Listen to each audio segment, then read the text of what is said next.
എൻ്റെ രണ്ടാമത്തെ കോമ്പറ്റീഷൻ കൊണ്ട് കളിയാണല്ലോ അല്ലേ? എന്തായാലും രണ്ട് വാക്ക് രമ്യ സുരേഷ് സംസാരിക്കുന്നതായി. എല്ലാവർക്കും നമസ്കാരം.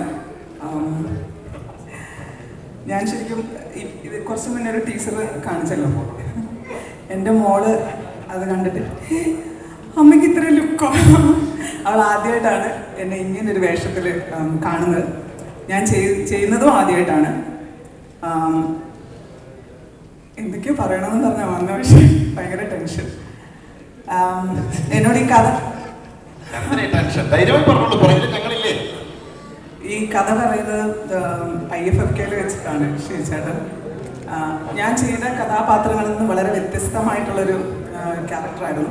കേട്ടപ്പോൾ തന്നെ എനിക്ക് ഇഷ്ടപ്പെട്ടു. അത് എന്താ പറയുക, ഒരു 20 സിനിമയോളം എൻ്റെ റിലീസായിട്ടുണ്ട്. പക്ഷേ ഇത് വളരെ വ്യത്യസ്തമായിട്ടുള്ളൊരു ക്യാരക്ടർ തന്നെയാണ്.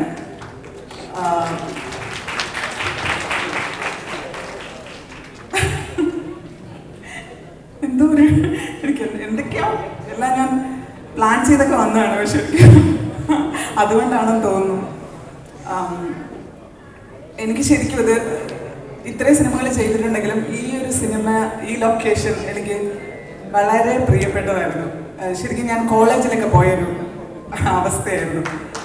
ചിത്ര, സരിക, രസ്ന, ഞങ്ങൾ ശരിക്കും അടിച്ചു പൊളിക്കുമായിരുന്നു. പിന്നെ ഇതിലെ നായകൻ മൃഗേഷ് എന്ന വായിൽ വരുന്ന പ്രശാന്ത് മുരളി, എല്ലാവരും വളരെ സപ്പോർട്ടായിരുന്നു. ഈ ആസിഫ് അലി പറഞ്ഞ പോലെ മലയാള സിനിമ കാണാനിരിക്കുന്നേ ഉള്ളൂ പ്രശാന്ത് മുരളിയുടെ അഭിനയമാണ്. കിട്ടുന്ന ക്യാരക്ടറെല്ലാം വളരെ ആത്മാർത്ഥമായിട്ട് ചെയ്യുന്ന ഒരാളായിട്ട് എനിക്ക് തോന്നിയിട്ടുണ്ട്. അതുപോലെ ചിത്ര എന്നെ പറഞ്ഞുകൊണ്ട് പറയല്ല, എന്താ പറയുക, ഭയങ്കര നാച്ചുറലായിട്ട് നമുക്ക് പല പല സീന് ഞാനിങ്ങനെ ഭയങ്കര അതിശയത്തോടെ നോക്കി നിന്നിട്ടുണ്ട്. അതുപോലെ സരികയൊക്കെ നേരത്തെ സിനിമയിൽ വരേണ്ടതായിരുന്നു. സരികയുടെ ആദ്യത്തെ സിനിമയല്ലേ? എന്തൊക്കെയോ കമന്റ് അടിക്കുന്നു ബാക്കിൽ നിന്നിട്ട്. ഞാനെല്ലാം പ്രസാദ് ഭായി പോയതാണ്, സിനിമയുടെ ഭാഗ്യമാണ്. നേരത്തെ വരാതിരുന്നു.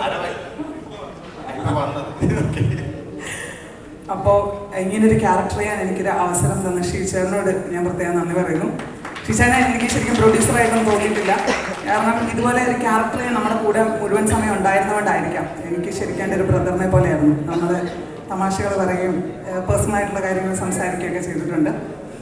അപ്പോൾ ഈ സിനിമയ്ക്ക് നല്ലൊരു വിജയം ആശംസിച്ചുകൊണ്ട് നിർത്തുന്നു. നന്ദി. രമ്യ സുരേഷ് പറഞ്ഞ വളരെ സത്യമുള്ളൊരു കാര്യം തന്നെയാണ്. രമ്യ സുരേഷിൻ്റെ ഒരുപാട് പടങ്ങൾ നമ്മൾ കണ്ടിട്ടുണ്ടെങ്കിലും ഈ സിനിമയിൽ വളരെ ബോൾഡായിട്ടുള്ള ഒരു എന്താ പറയുക, ഒരു എക്സ്ട്രാ ഓർഡിനറി റോൾ തന്നെയാണ് രമ്യ സുരേഷ് ചെയ്തിട്ടുള്ളത്. അതൊരു സ്പെഷ്യൽ കയ്യടി കൊടുക്കണം. ഓക്കെ. അതുപോലെ തന്നെ നമ്മുടെ ഈ സിനിമയിൽ പ്രൊഡക്ഷനിലും അതുപോലെ തന്നെ ആക്ടിങ് പ്രശാന്ത് മുരളിയെ പോലെ തന്നെ വളരെ പ്രധാനപ്പെട്ട ഒരു കഥാപാത്രം ചെയ്ത അത് അജിയേട്ടനോട് പ്രൊഡക്ഷനിൽ അജിയേട്ടനോട് കട്ടക്ക് നിന്ന ഷിജു യൂസി നമുക്ക് സ്നേഹത്തോടെ വേദിയിലേക്ക് ക്ഷണിക്കാം.